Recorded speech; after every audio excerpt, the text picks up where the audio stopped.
Então, nós vamos iniciar hoje a reunião clínica da disciplina de nefrologia.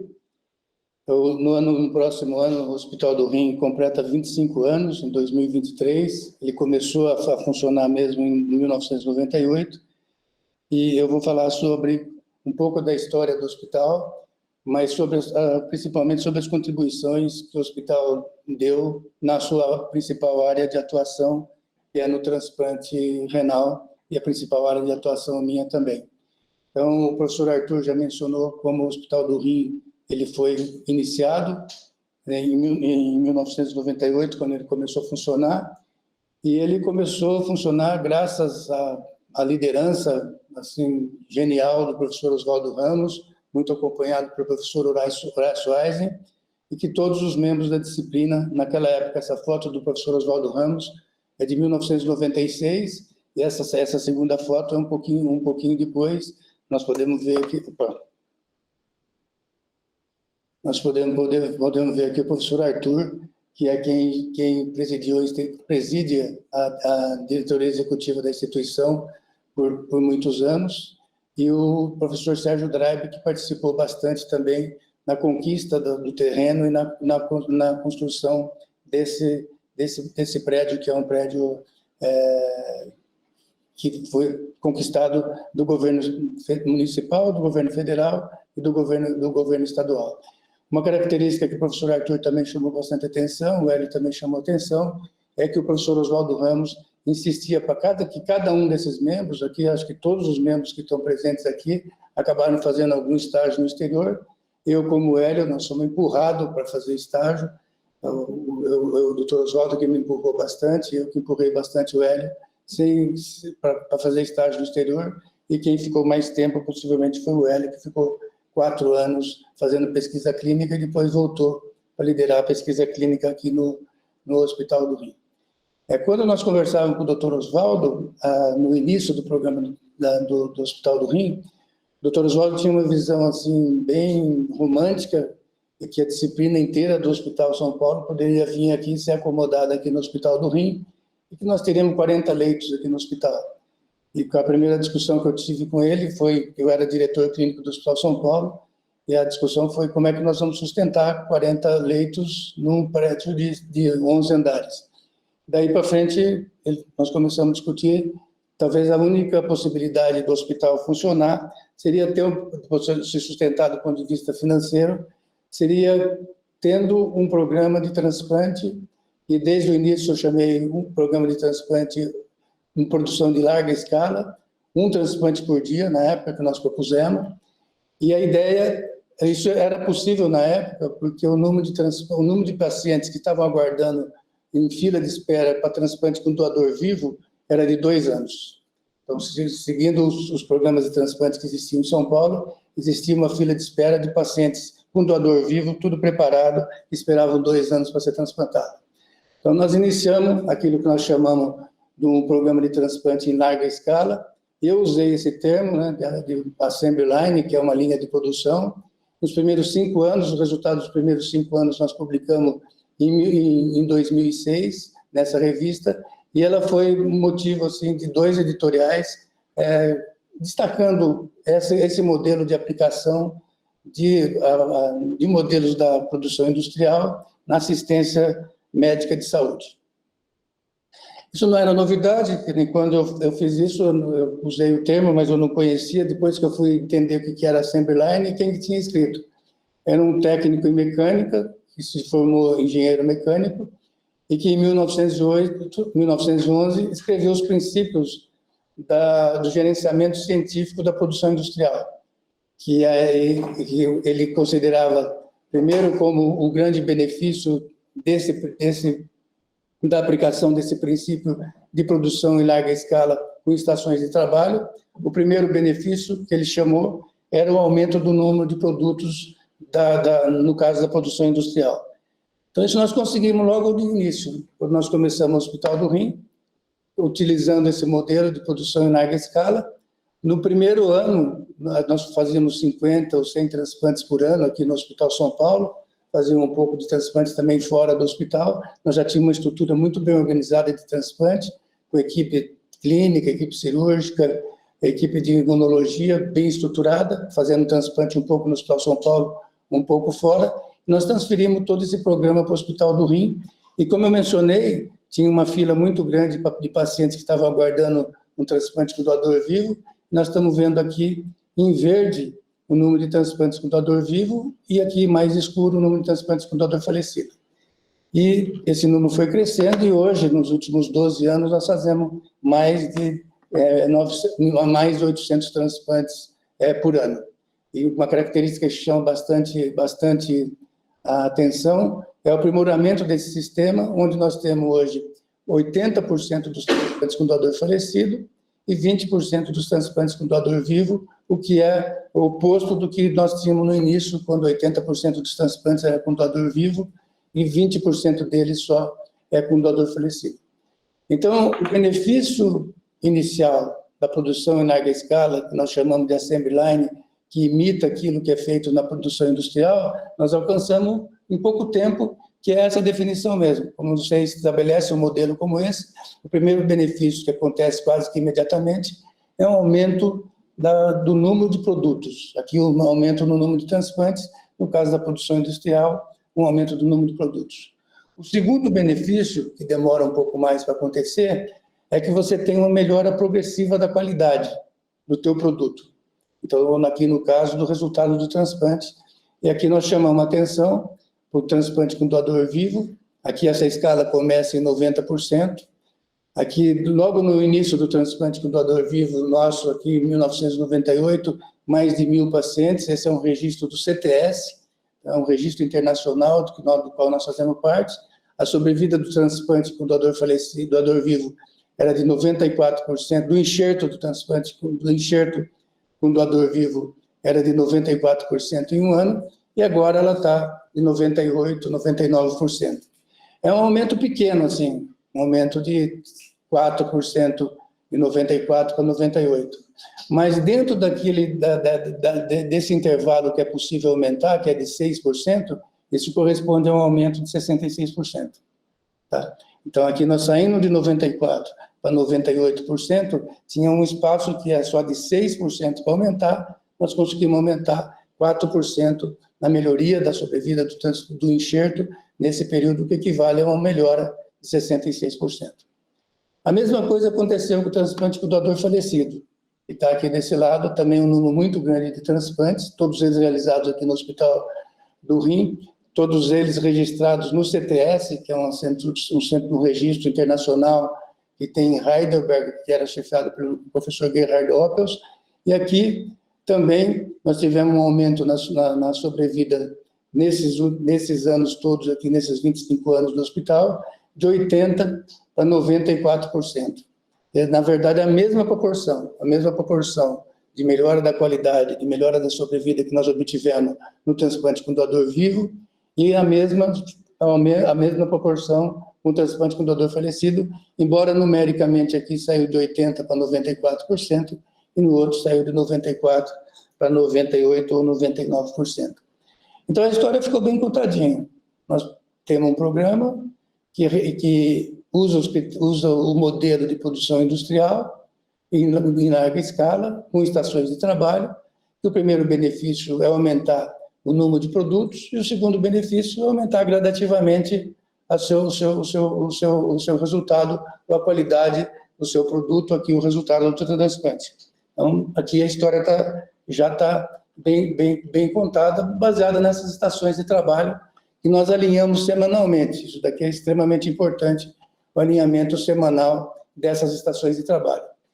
Então, primeira estação que nós fazemos uma reunião semanal às 7h30 da manhã, das 7h30 às 8h da manhã, desde o início do hospital, desde a primeira semana do hospital até hoje, reunindo todos os líderes de cada um desses setores e mais os outros setores de apoio, para alinhar toda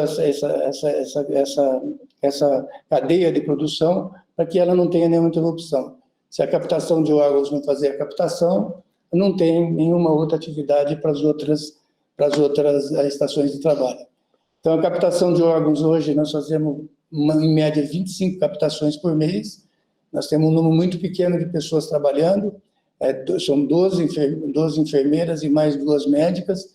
Nos Estados Unidos, um programa semelhante que nós visitamos em Nova York, tem 70 pessoas trabalhando e tem uma área física de 500 metros quadrados, a nossa área física é de 30 metros quadrados.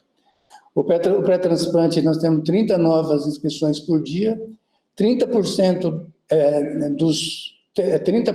dos pacientes que estão aguardando transplante de órgãos com doador falecido do Brasil estão registrados aqui no Hospital do Rim.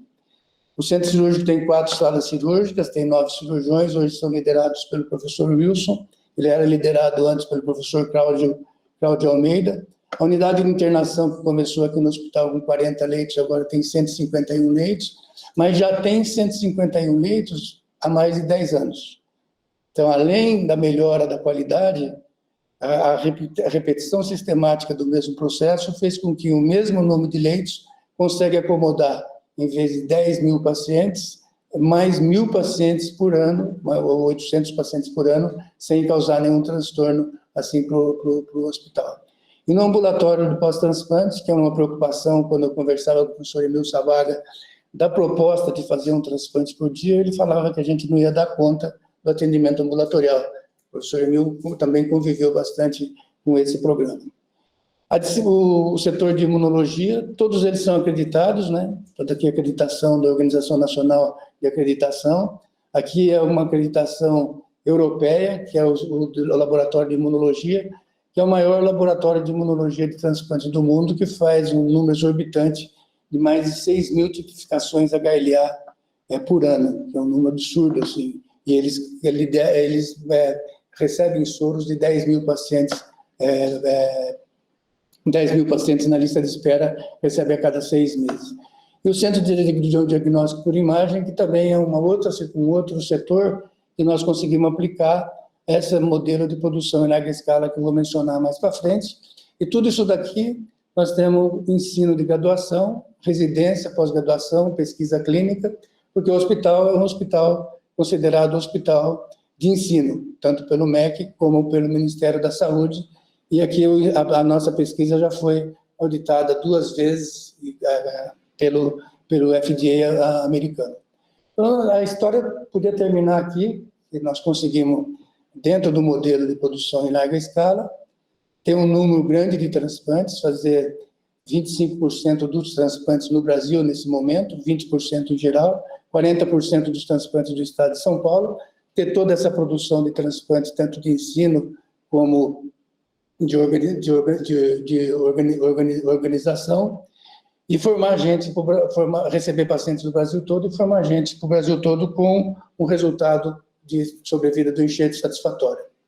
O que acontece é que isso não é um processo que termina aí. Ele é um processo que ele tem que ser aprimorado sistematicamente, e é isso que eu vou me concentrar. Como que nós estamos, além de fazer esse produto desse jeito, como acontece com a produção industrial, e que os conceitos vão sendo aprimorados, e aqui estão sendo aprimorados durante os últimos 25 anos, seguindo aqueles mesmos princípios de administração científica do processo de trabalho, que é o que eu vou destacar agora nessa apresentação. Então, na nossa organização de procura de órgãos, o hospital, ele é um hospital que funciona, o funcionamento do hospital depende de ter doador para que ele possa ter transplante. Então, a Vanessa, o grupo de captação de órgãos, eles trabalham como líderes nas campanhas anuais de doação, fazendo a disseminação do conhecimento sobre doação de órgãos. E hoje no Brasil, ou aqui no estado de São Paulo especialmente, ou principalmente aqui na região sul e na região sudeste, 70% das famílias, quando abordadas, elas autorizam a doação. Então, tem até um treinamento de como essa abordagem deve ser realizada. Então, isso é um aprimoramento que vem acontecendo de maneira sistemática ao longo desses 25 anos. E o que nós aprendemos mais recentemente é que aqui é um hospital que que o foco principal dele é realizar transplante. A organização de procura de órgãos nossa é muito focada, não pode dar nem, é uma equipe muito bem estruturada, mas nos hospitais onde o transplante é uma das atividades do hospital, muitas vezes as organizações de procura de órgãos têm alguma dificuldade. Então, a nossa organização ela está preparada para auxiliar as outras 3 organizações de procura de órgãos que tem aqui em São Paulo, para não quebrar o ritmo de doação de órgãos e nem atrapalhar a cultura de doação de órgãos na cidade de São Paulo e algumas vezes no interior do estado de São Paulo também. Então, a organização de procura de órgãos, ela vem se aprimorando, e agora nós temos uma proposta de um aprimoramento que a Marina aqui está liderando, que é como nós podemos fazer essas visitas hospitalares, ao invés de fazer 2 visitas por dia, como nós fazemos, 2 ou 3, fazer essa visita via telesaúde, que é um aprendizado que nós tivemos durante a pandemia, foi desenvolvido aqui no hospital com bastante sucesso. Hoje, os pacientes transplantados aqui no hospital, a maior parte deles, eles não são atendidos no hospital por qualquer condição de saúde que eles tenham que independa do transplante, mas eles seguem a linha de atendimento, a linha de cuidado que a própria família segue. Eles são matriculados também, eles têm o programa de saúde da família, eles são matriculados na UBS, eles têm uma UPA, onde eles procuram a UPA regional, e nós entramos em contato, a Marina e a equipe dela entra em contato tanto com o paciente, como com o médico que está na outra ponta, para ver se ele consegue, o problema dele consegue ser resolvido no hospital de origem. No pré-transplante, também nós fomos melhorando os conceitos, aprimorando os conceitos, facilitando a inscrição dos pacientes na lista de espera. Então, quando o programa de transplante aqui do hospital começou, ele foi muito competitivo, porque todas as pessoas que ligavam aqui no hospital para fazer inscrição para o transplante, ou com doador falecido ou com doador vivo, a consulta era agendada na primeira semana.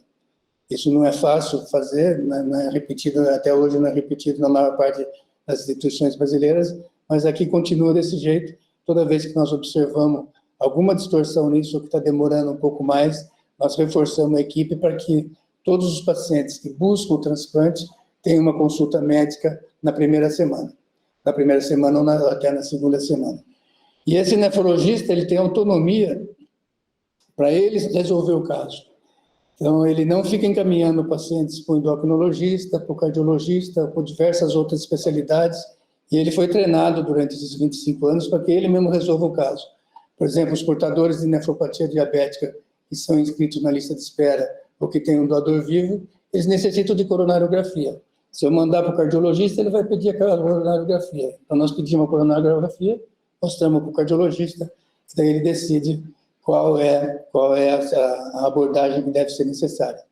E os exames essenciais na inscrição do transplante, para a inscrição do transplante, eles são realizados algumas vezes no mesmo dia ou na semana seguinte à primeira consulta do paciente. Nós evoluímos também na abordagem dos pacientes com doença renal policística, que precisam de nefrectomia, alguns deles precisam de nefrectomia pré-transplante. No início, nós fazíamos binefrectomia, é uma cirurgia muito grande, muito mais complexa do que a realização do transplante, e hoje a maior parte dos pacientes é feita a nefrectomia no momento do transplante, e faz uma cirurgia só, e faz a nefrectomia de um lado só, o número de complicações que nós temos é muito pequeno.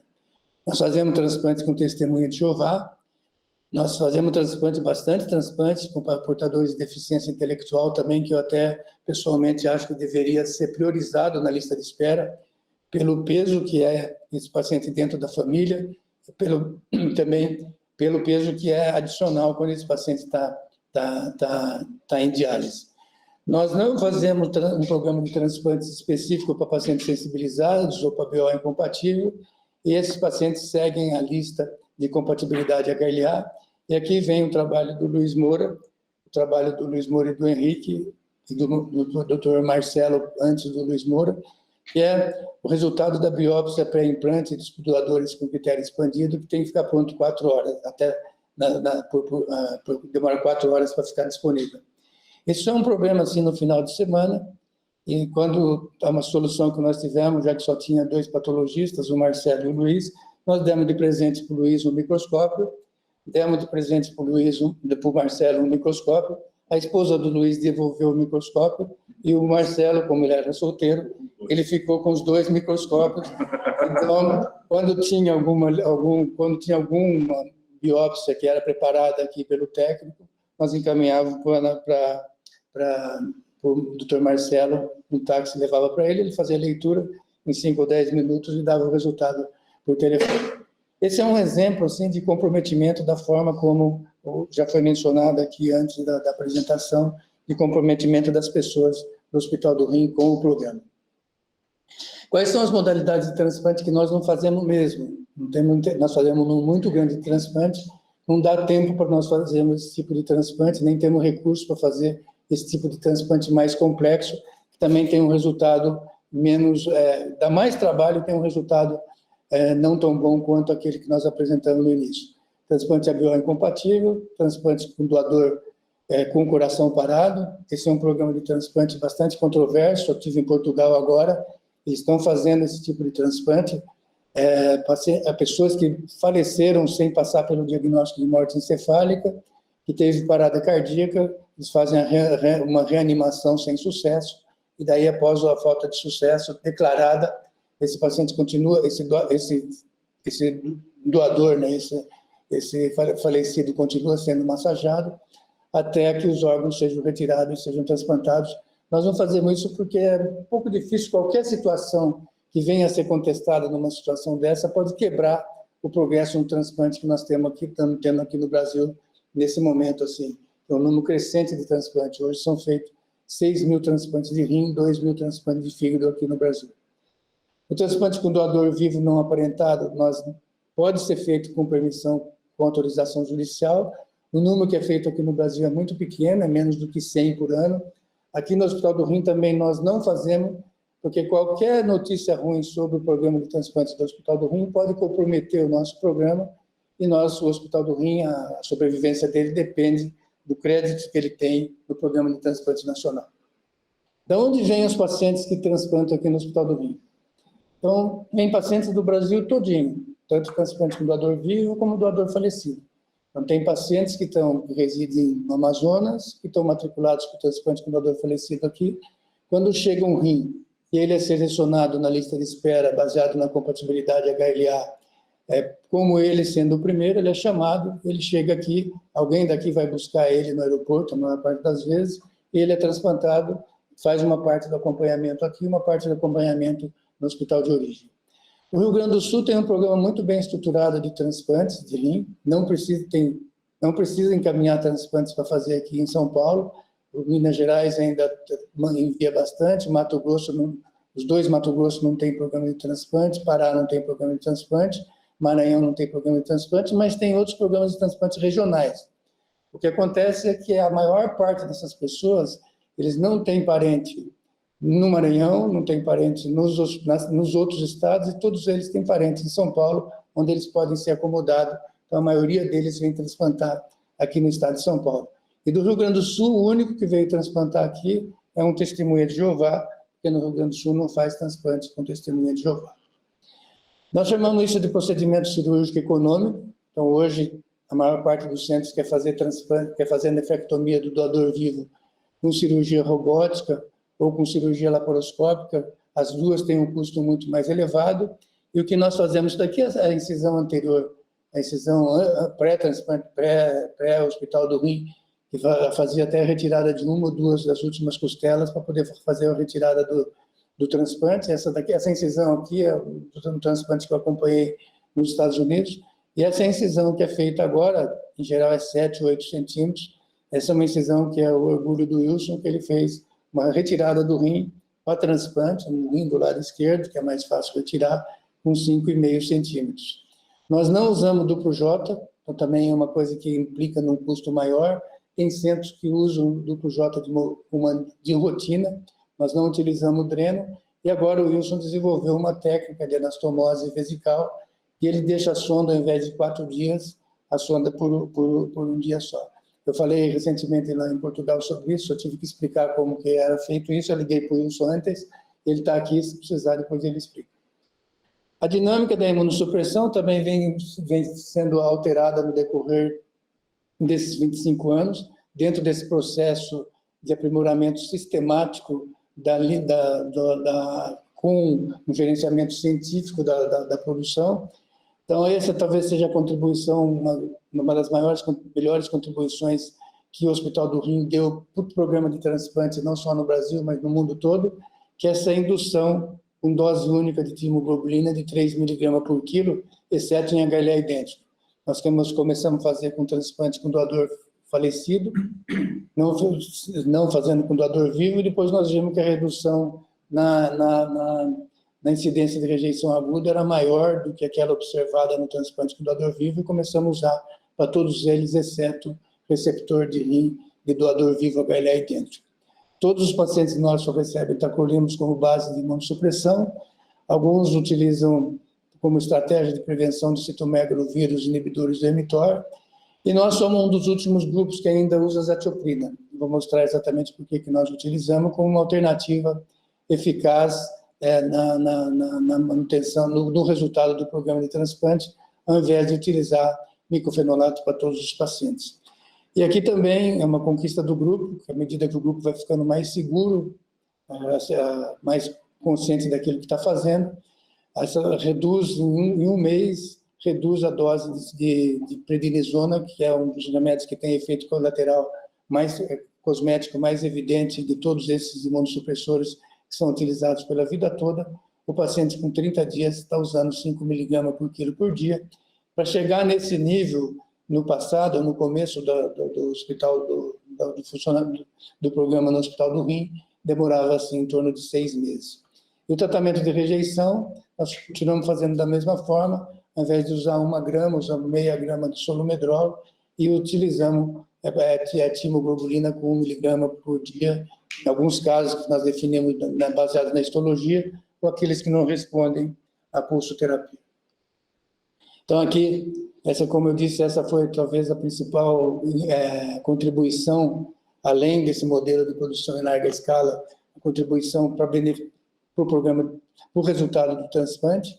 Então, aqui era a incidência de rejeição aguda de 23%. Aqui tem transplante tanto com doador vivo como com doador falecido, quando não era utilizada essa indução com timoglobulina, e abaixou para menos de 1 dígito.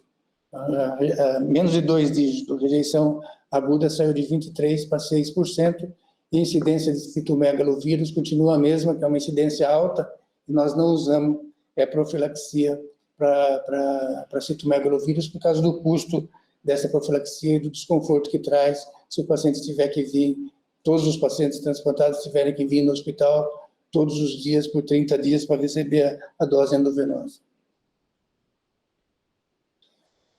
Aqui, a incidência de citomegalovírus com timoglobulina, também mostrando que a timoglobulina, junto com o everolimo, nós sabemos que isso tem uma proteção importante. Desde quando nós começamos a usar sirolimo, nós já chamamos atenção para isso há 20 anos atrás. A incidência de citomegalovírus é de 5%. Quando é utilizado o micofenolato, ela passa a ser igual àquilo que nós mostramos na anterior, e o principal responsável por isso é o micofenolato. E aqui, por que nós usamos a tioprina? Então, nós estamos mostrando aqui que o resultado da incidência de rejeição aguda, evento por citomegalovírus, ou descontinuação por evento adverso, ele é melhor ou igual com a azatioprina quando comparado com o micofenolato. Essa é uma comparação injusta, porque nós utilizamos a azatioprina naqueles pacientes que são doadores padrões, naqueles pacientes que têm menor risco de rejeição. Então, é uma comparação injusta assim, com o micofenolato, mas é uma comparação que mostra que nós conseguimos utilizar a azatioprina em uma percentagem grande de casos, porque ela tem menos efeito colateral, ela tem uma incidência de descontinuação por adverso muito menor do que o micofenolato. Nós reservamos o micofenolato naquelas situações de maior risco. Então, não dá para falar que a azatioprina é melhor ou até mesmo igual ao micofenolato, porque ela é usada num grupo que é um grupo de menor risco. O pós-transplante, nas primeiras semanas, nós aprendemos, nós desenvolvemos como cresceu o número de transplantes. Esses pacientes não vão para a unidade de terapia intensiva, mas eles ficam numa unidade que tem 7 leitos, onde os funcionários são acostumados a lidar com as primeiras 12 ou 24 horas do transplante renal. Também foi uma indicação aqui do grupo de alimentação, para fazer a realimentação precoce. Nas primeiras 12 horas, o paciente, tanto o doador como o receptor, já começa a ser alimentado. E, como eu disse, nós não fazemos profilaxia por citomegalovírus por causa do custo. Se a droga que é administrada oral contra o citomegalovírus tivesse um custo menor do que o que ela custa hoje, que ela custa quase que o equivalente a toda a remuneração do transplante pelo SUS, nós utilizaríamos esse medicamento como algumas unidades utilizam, mas nós fazemos tratamento preemptivo com medida do PCR semanal, que aqui no Brasil custa menos do que a administração da droga, quando tem acima de 5.000 cópias. E aqui tem outras questões que são importantes, que é o uso hospitalista, que faz o acompanhamento horizontal desses pacientes que ficam na enfermaria. O acompanhamento ambulatorial, ele é inicial 2 a 3 vezes por semana. Nós somos muito pobres assim, em pedir exames e também a nossa prescrição é muito enxuta. Quando você vê a prescrição de um transplantado americano, tem mais de 10 medicamentos que ele tem que tomar. A nossa prescrição é uma prescrição bem enxuta mesmo, não passa de 6 ou 7 medicamentos, até porque ele tem que dar, quando o paciente recebe uma lista de 7 medicamentos para utilizar, ele tem a ideia de que todos eles têm o mesmo peso. Então, nós damos um peso muito mais importante para as drogas imunossupressoras, que são aquelas que ele não pode parar, senão ele perde o enxerto. E tem algumas políticas que nós incorporamos depois do Covid. Então, como nós temos hoje mais de 10.000 pacientes em acompanhamento ambulatorial, não dá para acomodar todos esses pacientes no Hospital do Rim, em qualquer condição clínica que ele tenha, que não seja vinculada ao transplante. Então, hoje, a recomendação é que esses pacientes, quando eles recebem um transplante no Hospital do Rim, eles já recebem uma orientação de qual que é a linha de cuidado que ele tem. O programa de saúde da família dele, a Carmen que faz isso, que faz toda essa orientação, o programa de saúde da família, o programa de saúde da família, a unidade básica de saúde, a UPA e o hospital secundário que ele deve seguir, e nós mantemos contato por telesaúde com esses pacientes, e aí eles são admitidos no Hospital do Rim quando necessário. E esse gráfico é um pouco chato, eu não gosto de apresentar gráfico desse jeito, mas esse gráfico ele chama bastante atenção para aquilo que nós chamamos de gerenciamento científico da produção ou do trabalho. Então, aqui nós fazemos várias análises, eu estou mostrando aqui só a sobrevida de 12 meses da função do enxerto com doador falecido, nós fazemos da sobrevida do paciente, fazemos com 1 mês, 3 meses, tanto do doador vivo como do doador falecido, e é o Wesley que prepara todos esses dados e apresenta sistematicamente. Então, aqui, 97,1% significa que os transplantes que foram realizados em outubro do ano passado com o doador falecido, que foram 67 transplantes, tiveram uma sobrevida de 97% depois de 1 ano. Teve 2 perdas, uma por trombose venosa e uma por tuberculose pulmonar, no decorrer desse ano que ele foi transplantado, em outubro do ano passado, até agora. E aqui também nós fazemos um outro estudo, uma outra análise, que é também de qualidade do transplante, que é quanto por cento desses pacientes ficaram com creatinina menor do que 1,5 nesses 12 meses. Aqui deu 46% desses pacientes, a maior parte das vezes é 70% das vezes. Qual que é a função dessa análise assim, sequencial? 1 mês, 3 meses, 1 ano, é observar se tem alguma distorção no resultado de um determinado período para que se possa ter alguma intervenção. Por exemplo, aqui, nesse mês, a sobrevida dos transplantes realizados nesse período foi de 80%, enquanto aqui foi de 97%. Nós queremos que todos eles sejam de 97%. Essa análise é feita de maneira sistemática, na reunião com todas as lideranças, 1 vez por mês. E o hospital é um hospital credenciado pelo MEC, pelo Ministério da Saúde, pelo Ministério da Educação e também que é uma decisão tripartite que envolve o governo federal, o governo estadual e o governo municipal, como hospital de ensino. Nós temos residência multiprofissional, não só na área de transplante, mesmo entre os médicos passa residente de urologia, cardiologia, pediatria e infectologia aqui no hospital. Nós recebemos um número grande de estagiários nacionais e também internacionais. Tem um programa de tutoria, que é um programa de tutoria que eu chamo de desassossego, que é uma palavra que eu uso bastante, eu vou falar de novo mais para frente. E tem educação médica continuada com o corpo clínico. Nós estamos reestruturando o NEP agora para envolver, o NEP é o Núcleo de Ensino e Pesquisa, para envolver atividade não só com os médicos, como com os outros profissionais que lidam diretamente com assistência e também com os profissionais da área administrativa. A partir do próximo ano, sob a liderança do Lúcio, nós vamos organizar esse tipo de programa com esse objetivo, de ter ensino continuado em todos os profissionais, todas as pessoas vinculadas ao Hospital do Rim. Da onde que vêm as pessoas que passam aqui no Hospital do Rim? Então, as atividades de ensino e extensão, a procedência dos estagiários médicos, aqui eu estou mencionando os médicos desde 1998, então aqui já passou mais de 2.000 estagiários ou residentes, a principal fonte é do Brasil, né? Então, aqui do Amazonas já veio 7 médicos, aqui 8, do Mato Grosso também veio, e a ideia era que a formação desse pessoal conseguisse chegar no seu estado de origem e iniciar um programa de transplante. As pessoas perguntam, nós conseguimos fazer um hospital do rim que faz transplante no Amazonas? Esse é com a mesma dimensão do hospital do rim? Esse é um pouco difícil de fazer, porque isso é possível numa condição especial, que é a Grande São Paulo. Tem 20 milhões de habitantes concentrados numa área muito pequena. Então, isso não dá para ficar repetindo assim em todos os outros estados, até porque tem estados que têm uma população que é muito menor do que a população da região da Grande São Paulo. E não tem nenhum outro modelo em outro lugar do mundo que faz a mesma coisa que o Hospital do Rim faz. Mas nós recebemos bastante da América Latina, e Portugal tem 33 residentes que passaram aqui no Hospital do Rim. Portugal tem 10 milhões de habitantes, tem 6 centros de transplante, faz 500 transplantes por ano, somando esses 600.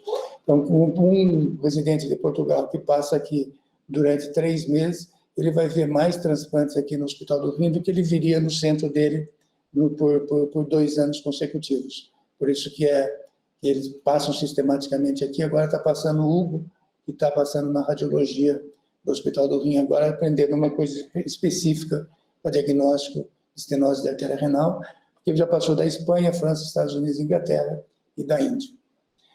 Agora nós estamos no modelo nosso de pesquisa clínica, que já vem bem sedimentado pelos 25 anos, teve mais de 108 estudos conduzidos ao longo desses 25 anos, já incluiu mais de 5.000 pacientes, e só para chamar, tem essas teses de mestrado e doutorado, e para chamar a atenção, nesses últimos 5 anos, teve 112 publicações em revistas internacionais, quase 20 publicações por ano, um número grande delas relacionadas ao Covid nesses últimos anos. E eu sempre fico discutindo qual que é a visão principal do hospital, é repetir esse modelo de produção de larga escala em outras áreas da assistência médica no país. Eu faço parte do governo de transição, tanto no governo de transição do governo federal como do governo estadual. Eu tenho chamado bastante atenção para isso. Lá eu uso bastante o exemplo de fratura de colo de fêmur, que eu vou mencionar um pouquinho. Mas aqui no Hospital do Rim já funciona esse modelo de produção em larga escala na hemodinâmica. Então, a hemodinâmica do hospital, se for atender só os pacientes clientes do Hospital do Rim, atenderia 2 ou 3 pacientes por dia, mas tem muitos hospitais comunitários que não têm serviço de hemodinâmica, e que têm pacientes que internam nesses hospitais que precisam de cateterismo ou colocar stent. Então, eles são regulados pelo CROSS, vêm para o Hospital do Rim, faz o CAT, coloca o stent e volta para o seu hospital no mesmo dia. Então, em vez dele ficar 1 mês ou 2 meses esperando para fazer um cateterismo, no mesmo dia que ele interna, ele vem fazer o cateterismo aqui no Hospital do Rim, e esse aparelho do Hospital do Rim é aquele que mais faz cateterismo do Brasil todo. Esse aparelho, isoladamente, faz 22 cateterismos por dia, nas 12 ou 14 horas que ele trabalha. Nós fizemos um programa semelhante com esse com a Prefeitura de São Paulo, que ainda não foi efetivado. Mas aqui eu cito bastante o exemplo de fratura de colo de fêmur. Se eu fosse trabalhar com ortopedia, eu teria um grupo de ortopedistas no centro cirúrgico, e todas aquelas fraturas de colo de fêmur que se apresentam numa UPA ou no hospital da comunidade, que não tem recursos para fazer essa correção ou essa prótese, normalmente o que acontece é que uma pessoa de idade fica 5 dias, quando ela consegue uma vaga, ela está com infecção pulmonar. E daí demora 20 dias até ela conseguir, mais 20 dias até tratar, ou ela falecer, ou ela conseguir fazer essa correção. Se ela fosse atendida no mesmo dia, ela teria alta em 3 dias. Então, a ideia, quando eu cito sempre esse exemplo, se você tiver uma equipe no centro cirúrgico que está ali realizando todas as próteses de fêmur para essa situação, o paciente chega na UPA, vem para cá, faz a cirurgia, fica aqui 12 horas, volta para o hospital de origem, depois de 3 dias ele recebe alta, porque esse é um procedimento que é relativamente simples de fazer, para quem sabe fazer, e repetiria de maneira sistemática, né? Dentro do modelo de produção em larga escala, aqui foi um projeto que nós ajudamos bastante a manutenção do programa de transplantes no Brasil, independente daquele de pacientes que estão matriculados aqui no estado de São Paulo. Então, aqui, quando apareceu o Covid no Brasil, nós fizemos um acordo com a Secretaria Estadual de Saúde, até extensivo ao Ministério da Saúde, que o Hospital do Rim ficaria livre de Covid, livre de atendimento de Covid em massa, como hospital qualificado para fazer transplante de alta complexidade. Sempre teve Covid internado aqui, 5 ou 10 Covid, que acabavam chegando aqui, mas não era um hospital de referência para Covid. E os hospitais de alta complexidade do Brasil todo, que realizam transplante, passaram a ser hospitais referências para Covid. Então, a maior parte deles deixaram de transplantar por um período. O Rio Grande do Sul deixou de transplantar por um período e começou a enviar os órgãos captados, algumas vezes o órgão captado e mais os pacientes, para transplantar aqui no Hospital do Rim ou no estado de São Paulo. Então, nós recebemos nesse período aqui, 762 transplantes foram realizados aqui no Hospital do Rim, de 1.038 órgãos que foram ofertados, e alguns que foram transplantados em outros hospitais do estado de São Paulo, baseados na seleção da fila de espera pela Central Estadual de Transplante, que seguiu o mesmo ritmo dos órgãos captados aqui no estado de São Paulo. Mas o Hospital do Rim deu uma contribuição muito grande para que a cultura de doação de órgãos fosse mantida no Brasil todo. E aqui, a análise científica dos procedimentos, que é aquela recomendação do gerenciamento científico do produto que você está fazendo. Então, aqui é um trabalho que a Marina que fez também durante todo esse período de Covid, já 3 anos quase. Nós tivemos mais de 4 mil pacientes com Covid, entre os 10 mil pacientes que estão em acompanhamento ambulatorial. Então, dentro de cada variante, nós analisamos o número, o grau de complexidade, a virulência da doença, né? Então, aqui, nas primeiras 4 variantes, da original e mais 3 variantes, a letalidade foi de 28%.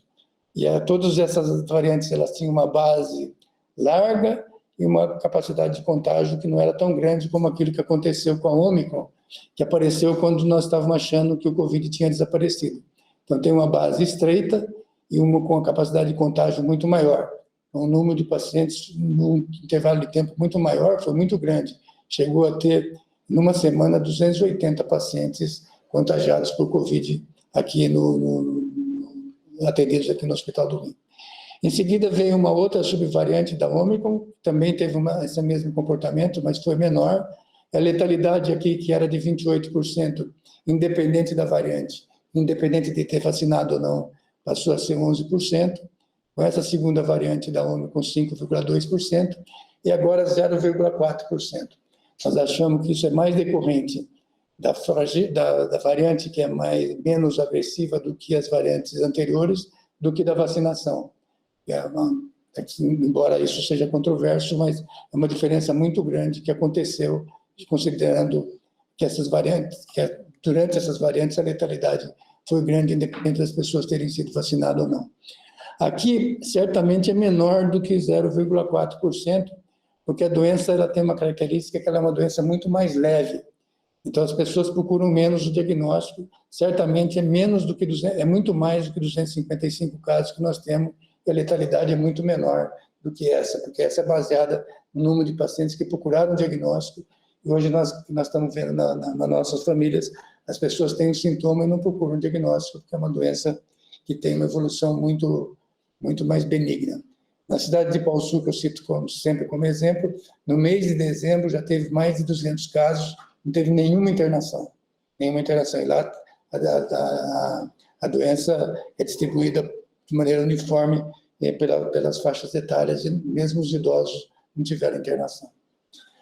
Aqui, só para entender isso que eu estou falando de uma maneira um pouquinho diferente, aqui, quando predominou as outras variantes, crescia a letalidade em função do crescimento do número de casos.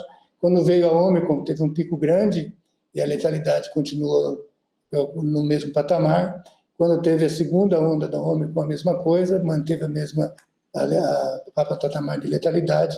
E agora, com essa outra que tem um pico aqui, que não teve só um óbito entre esses pacientes que nós acompanhamos sistematicamente. Mas nós perdemos, durante a pandemia pelo Covid, 818 óbitos, 818 pacientes que estavam em acompanhamento aqui. Isso equivale ao número de transplantes de um ano inteiro aqui da instituição. Mas também nesse daqui nós fizemos o gerenciamento científico da nossa produção. Então, conclusões assim. Nós tivemos 25 anos, nós estamos completando agora em 2023, 25 anos de produção aprimorada de transplantes, né, dentro do modelo de larga escala. Eu cito bastante a minha visão é que isso fosse aplicado em outras áreas da saúde, no cálculo renal, por exemplo, na prostatectomia, isso seria aplicado de maneira muito fácil se seguisse aquele modelo de organização em estações de trabalho, que um faz o diagnóstico, outro opera e outro acompanha no ambulatório e depois devolve para o hospital de origem. E nós aqui trabalhamos dentro de conceitos bastante conservadores, como eu mencionei, nós não somos entusiasmados em fazer a cirurgia laparoscópica, nós vamos para o mais simples de menor custo. A mesma coisa se aplica ao citomegalovírus, ou então o processo de dessensibilização. Nós somos bastante prudentes na incorporação de modalidades que levam em risco o Programa Nacional de Transplante, como o transplante com doador não aparentado, ou o transplante com doadores com morte cardíaca, não morte encefálica, que a morte é uma só, mas que não passa pelo diagnóstico de morte encefálica. Nós fazemos uma monitoração permanente do desempenho por esse controle interno, né? Ou também via o registro do CTS. E nós temos esse desassossego no ensino, na pesquisa, e eu insisto bastante, quem vê as reuniões que eu tenho, que eu sempre fico insistindo que as pessoas devem adquirir habilidades adicionais na assistência ou em qualquer tipo de atividade que ele exerça, porque o mercado daqui para frente exige que as pessoas tenham habilidades adicionais. E tanto eu falar de desassossego, eu vi que o Fernando Pessoa tem um livro que chama O Livro do Desassossego. Eu fui entender se isso aqui está de acordo com o que eu uso como desassossego, mas não é. O que ele fala do livro do desassossego é uma inquietude, assim, uma inquietude reflexiva, assim, de conflitos da alma. E não tem nada a ver com aquilo que eu falo. A minha que eu falo é um desassossego que é uma inquietude também, uma inquietude criativa. Você buscar alguma habilidade, buscar alguma outra coisa, não é ficar... Tem até uma frase dele que ele fala que ele acha... que ele conseguiu alcançar, se achar assim, ele achava que ele era assim. Aí depois, um pouquinho mais na frente do livro, ele fala, mas será que eu sou assim mesmo? Ele tinha me aceitado como assim, agora eu não sou mais assim mesmo. Uma coisa esquisita assim, que não faz parte do meu pragmatismo. Então, nós conseguimos manter programas, o Luiz é bom para o Luiz ler o Fernando Pessoa. Programas de transplantes sustentados durante a pandemia, isso foi um mérito grande, tanto da Associação Brasileira de Transplantes de Órgãos, do Sistema Nacional de Transplante, e que o Hospital do Rim contribuiu bastante. E agora tem essa parte, que é a última parte aqui, que é 1 minuto, que é que nós estamos trabalhando bastante, estamos conversando bastante sobre o grupo sucessório, como que nós vamos perenizar a instituição e seus conceitos sem ficar dependendo de pessoas. Sempre isso que acontece quando na indústria ou na produção familiar, assim, nessas organizações familiares, sempre isso acontece mais ou menos na mesma fase que nós estamos, 25 anos depois, ou 30 anos depois de sucesso, como aconteceu dentro do grupo da nefrologia, do grupo da Escola Paulista de Medicina, e nós já tem bastante pessoas que estão mais jovens, que estão assumindo todas essas responsabilidades e passando a depender menos só da escola. Então, como é que está a governança da Fundação? Como que é a governança da Fundação? Então, baseado nesse conceito de perenizar a instituição, o Conselho Curador, que tem 7 membros da nefrologia, os outros 7 membros, ele tem 14 membros, os outros 7 membros, nós estamos buscando pessoas que têm uma inserção importante dentro da sociedade, para que elas possam contribuir com algumas dificuldades que o hospital vem a ter, ou até inserir o conceito do Hospital do Rim dentro da sociedade. Esse Conselho Curador escolhe a diretoria executiva, que sempre foi formada só por membros da disciplina de nefrologia. Depois entrou o professor Valdemar Ortiz como membro da disciplina de urologia, e agora dois membros da diretoria executiva, presidida pelo professor Arthur, são membros de fora da instituição. A doutora Ivani, que é suplente de senadora, e a Bárbara, que trabalha numa empresa fora que não tem nada a ver com a saúde. Essa diretoria executiva, junto com o Conselho Curador, escolhe os superintendentes, e daí os coordenadores e supervisores, nós temos muito pouco gerente. Nós temos um Conselho Fiscal que é bastante forte, que é o Thomas, que está presente aí, o Hélio e o Fabiano, que eles contribuem bastante, não só como alguém que faz uma análise fiscal do hospital, mas também dando conselho, e tudo isso é apresentado para a curadoria das fundações. Lembrando só, mais uma vez, que o Hospital do Rim, a Fundação Oswaldo Ramos, tem autonomia administrativa, ela tem vínculo com várias instituições de ensino, o vínculo principal é com a Escola Paulista de Medicina, mas é um convênio que não envolve transferência de recursos, nem a transferência de funcionários. Os alunos, os professores podem exercer sua atividade aqui no Hospital do Rim.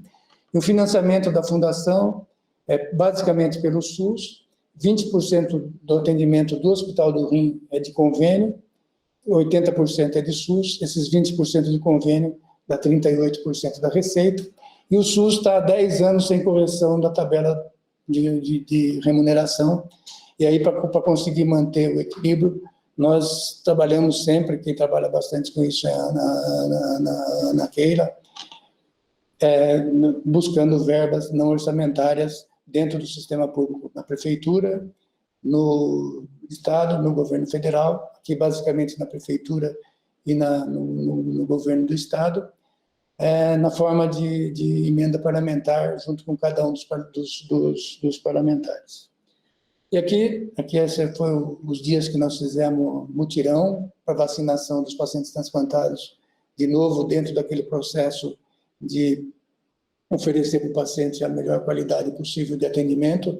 Fizemos uma série de ações que não cabia discutir, mas aqui tem um monte de pessoas jovens, uma série de pessoas jovens aqui, até a Sofia, filha do Hélio, estava aqui trabalhando, a Carol, filha da Lúcia, também estava aqui trabalhando, para fazer esse tipo de atendimento para o paciente transplantado, e daqui vai nascer as pessoas que vão fazer a liderança do hospital daqui para frente. Então, queria agradecer ao professor Arthur pela oportunidade que ele me dá sempre de gerenciar o hospital, dando um suporte imenso. Parece que ele não... o Arthur ele não se aparece assim, eu me apareço muito mais do que ele, que eu estou circulando aqui no dia a dia, mas ele é uma pessoa-chave dentro da harmonia que nós mantemos aqui no Hospital do Rim. Aqui tem duas pessoas que foram muito importantes, que na verdade iniciaram todo o programa, o professor Arthur Beltrame, que é o presidente da Fundação desde o começo, e o Luiz Ramos, que é o pai O Oswaldo Ramos é pai do Luiz e deu o nome para a fundação. Não só deu o nome para a fundação, como foi a pessoa que eu considero assim, com uma capacidade intelectual absurda, desassossegado, e que teve a ideia de fazer um prédio como esse, uma extensão da disciplina de nefrologia da Escola Paulista de Medicina. O Luiz, acho que viveu isso no dia a dia em casa, né, com ele. Acho que o Luiz podia falar alguma... Bom dia. Se você quiser, Luiz, é uma conversa aberta aí, depois o Arthur. Eu realmente não vim preparado para falar nada, eu vim mais para assistir a essa celebração, né, do Hospital do Rim. E o que eu posso dizer é que esse Hospital do Rim era o sonho maior do meu pai.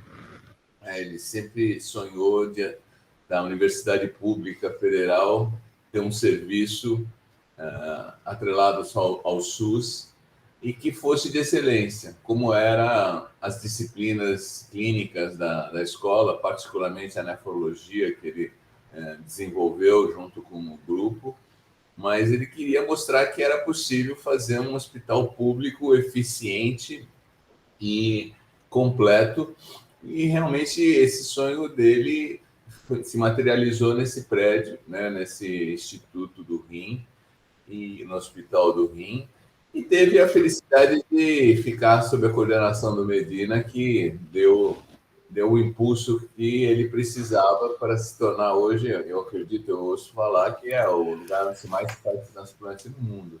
Acho que meu pai, onde é que ele esteja nesse momento, deve estar muito feliz, Medina, e agradecido de ter desenvolvido esse projeto contigo.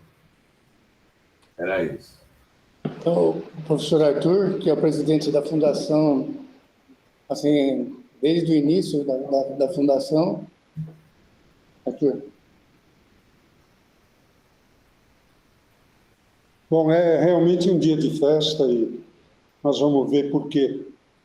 Mas eu estava recordando um pouco, ô Luiz, e na realidade o que o Dr. Oswaldo fez foi semear ambição num grupo de pessoas nos quais eu me incluo, que foi o seguinte: ele dizia, termina a residência, vai para o exterior.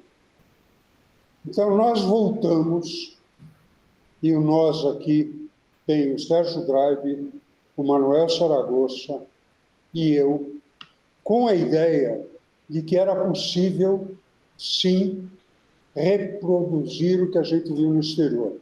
É um produto de uma crença, mas é uma crença baseada em coisas muito importantes: a credibilidade do professor Oswaldo Ramos, o aparecimento da diálise e depois a criação praticamente para valer, pelo menos em termos de massa, do transplante.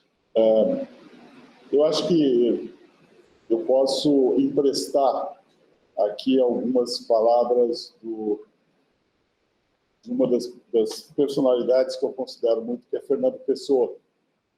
E vou lembrar só 3 linhas de uma estrofe que eu acho que resume tudo isso. Deus quer, o homem sonha e a obra nasce. Eu acho que isso que resume esses 25 anos.